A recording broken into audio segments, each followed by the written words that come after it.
And here you have integral from 0 and 2 pi 1 over r minus sine t cosine t 0, this is f, dot the derivative of r, which is minus r sine t, r cosine t 0 dt, and of course the two r's cancel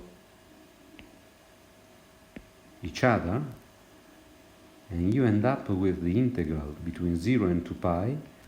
Here you have minus sine times minus sine, so sine squared t, and here cosine times cosine, so plus cosine squared t dt.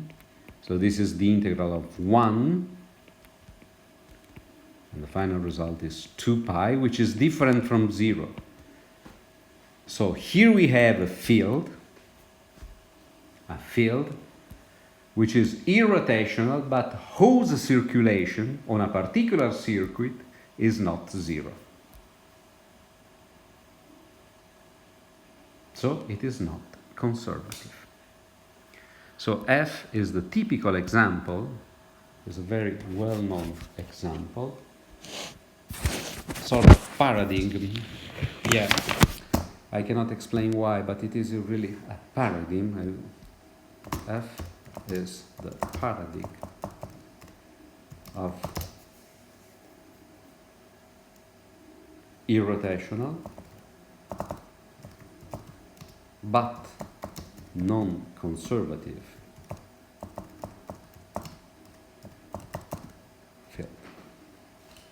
Okay, this is very, but this is, I give it to you just as an example, but it is not just an example. It is much more. It's what I call a paradigm, in a sense that every example of this kind is like that, has this structure in its root. And then I want to tell you that this has to do with rotations. Okay. So let me go down a bit. This example.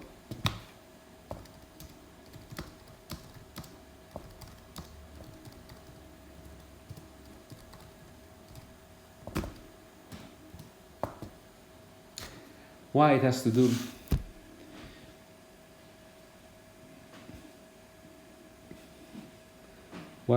with rotations? It has to do with rotation because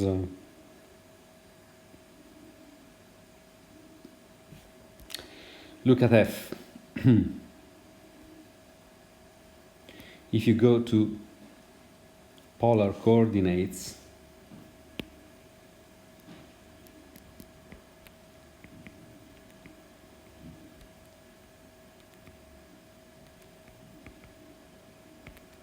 this is exactly the computation that we already did. This is F is equal to minus sine theta over rho cos theta over rho 0. Okay, where rho theta are the standard couple of polar coordinates in the plane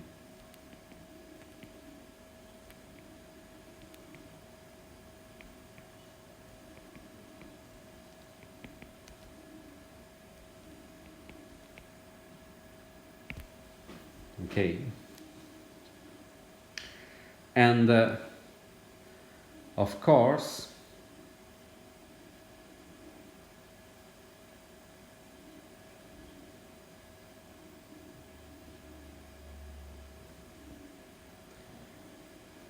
and if you look at this field, how it is made, and you look at a point P, then here you have that the x component is minus sine of theta. So, for instance, here it is minus sine of theta, which is proportional to its y variable. And the y component is proportional to the variable here. So what you have is that, what you find is that f is like that. And if you want, this is like that too. Okay. Another observation is that f scalar r at any point is minus sine theta over r divided cos theta over r, 0. R in the plane has coordinate r cos theta, r sin theta, 0, and so what you get at the end is 0. So the field in the plane, the field F is always orthogonal to the radius r. So it is what is said a purely transversal field.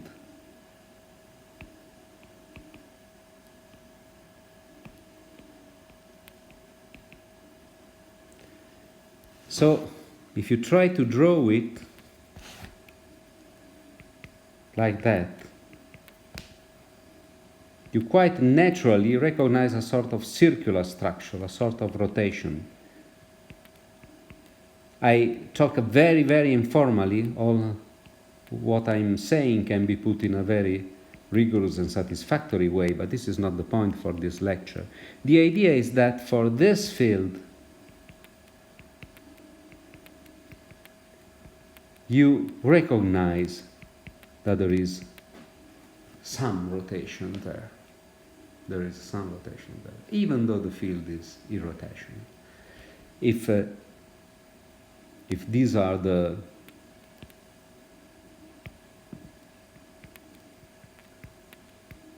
velocities of a fluid, then we have that the particle of the fluid describe circles here. But it is a strange rotation. It is not like in the rigid body, where you have a curl which is not 0.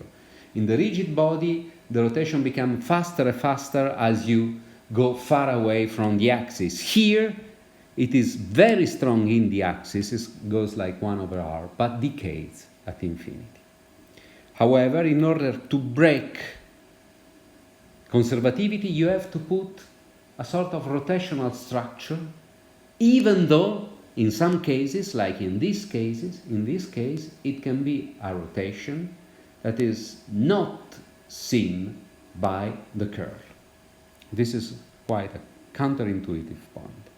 And so here I stop here, and the next lecture will be more subtle because we will see this point. We will see this point. So we conclude that in general an irrotational field is not conservative. But in the next lecture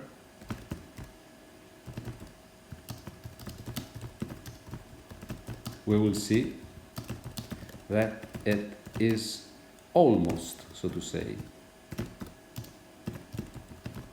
almost conservative. This is because, indeed, in order to get conservativity, we must add a further hypothesis.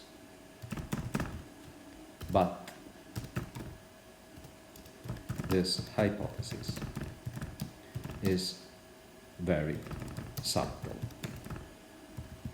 So I leave you here with this sort of mystery in order to bring your curiosity at the top and think of what kind of hypothesis should we need in order to conclude that an irrotational field is also conservative. Okay, thank you very much for your kind attention, and